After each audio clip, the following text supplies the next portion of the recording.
Бейрам мемориал комплекста шик соқшылары хөрмәтенә қойылған монумент янәшәсендә үтте. Истәлекле урынны шик соқшылары 2 ел элек ясады. Бу көнне обелиск янында фотога төшүчеләр дә күп булды.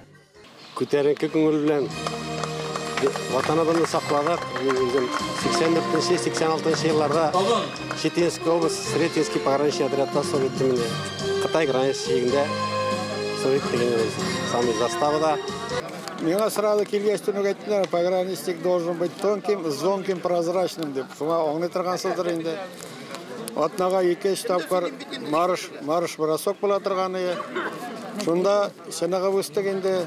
Шик соқшысы солқын акыллы, чиста куллы һәм койнар йөрәкле булырга тиеш. Ник дигәндә шик буе ул иң җаваплы участок. Шулай ук иң кырысы һәм иң куркынышы да. Беренче сызыкта ышанычлы, гадел һәм куркусыз кешеләр генә хезмәт итә ала.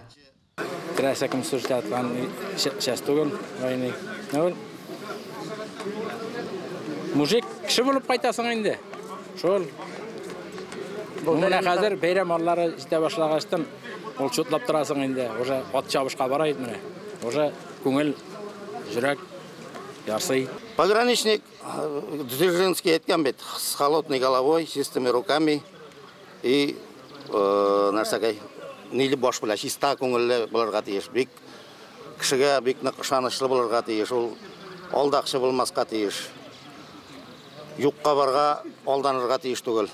Районда шик соқшысы булып хезмәт иткән 800дән артык ир-ат яши. Хәрби хезмәттә алган күнекмәләр бүген дә ярдәм итә диyorlar. Бәйрәмдә бер төркем шик соқшыларына, шик буй гаскәрләренә 105 ел медале, рәхмәт хатлары, юбиляр афганчыларга хезмәттәш дусларыннан кыйммәтле бүләкләр тапшырылды. Бәйрәм азагында традиция буларак һәлак булган шик соқшылары истәлегенә чәчәкләр, веноклар салынды. Лилия Шәймиева, Динар Нуретдинов, Мөслим телевидениесе.